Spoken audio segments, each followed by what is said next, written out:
You know that feeling, right? That little jolt of panic when you realize you might have just made a big mistake at work. We've all been there. But can an honest, simple accident actually get you fired? Well, today we're going to dig into that. It's a question that probably keeps a lot of us up at night. You hit send on an email a little too fast, you misread a number, and suddenly you're wondering, could this be it? Could this one little slip-up really cost me everything? Well, the answer is a classic "it depends." And to really show you what it depends on, we're diving into two absolutely fascinating real-life cases from Australia. Now, both of these involve an accidental data breach, but the outcomes couldn't be more different. Get this. In one case, a nurse breaches confidentiality and gets demoted.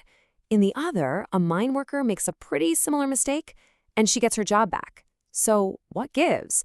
How does that even happen? Let's get into it. Okay, first up, let's talk about the nurse. Now, this story is probably going to sound like your worst nightmare about workplace mistakes coming true. Let's see what went down. So here's the story.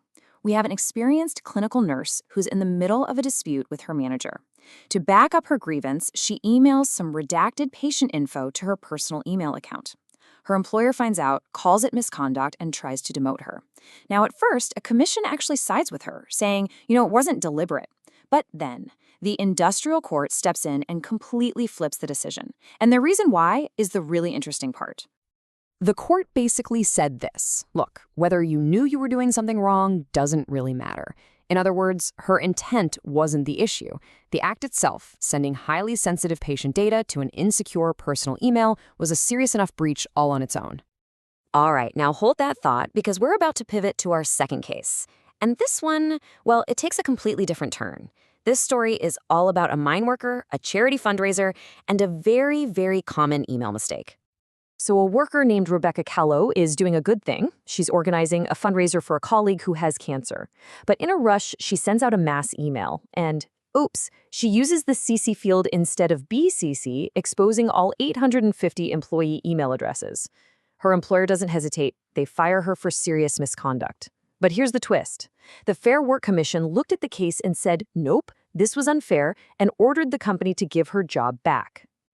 So we have two accidental data breaches. In one case, the employee is demoted. In the other, she's reinstated.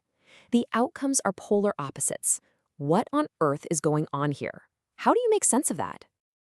Okay, this is where we get to the heart of it. Let's break down exactly why these cases, which seem so similar on the surface, ended up worlds apart. It really comes down to just a few crucial details. So yeah, two accidental breaches, two totally opposite results. What were the key differences that changed everything? It really boils down to three things. First, the type of data. The nurse was handling super sensitive patient medical records, whereas the mine worker exposed employee emails. Still not great, but a different level of sensitivity. Second, and this is a big one, employer consistency. It turned out that in the mine worker's case, other people had made similar email mistakes and hadn't been fired. That really weakened the company's case. And third, procedural fairness. This was a huge factor for the mine worker. So what even is procedural fairness? Well, in simple terms, it's about making sure an employee gets a fair go.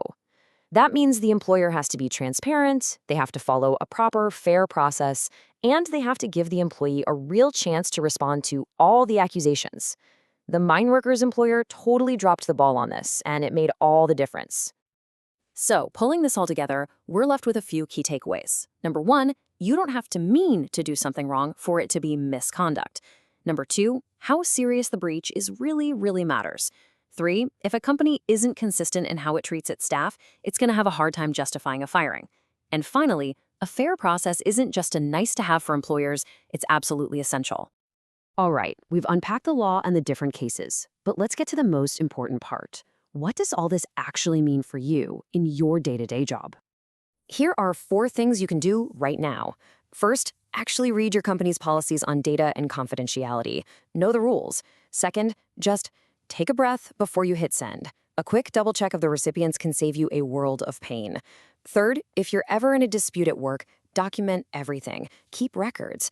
And fourth, if you ever find yourself facing disciplinary action, get advice and get it early. Don't wait. And really, this quote from the Fair Work Commission says it all. The company's case against Rebecca Callow fell apart because they hadn't treated other employees the same way. It just goes to show you that fairness and consistency aren't just buzzwords, they are the bedrock of employment law. So in the end, it's not always just about whether you made a mistake. It's also about how your employer handles it. Which leaves us with one final question for you to think about. At your job, is the approach to mistakes fair, and is it consistent for everyone? It's definitely something worth considering. Thanks for joining me.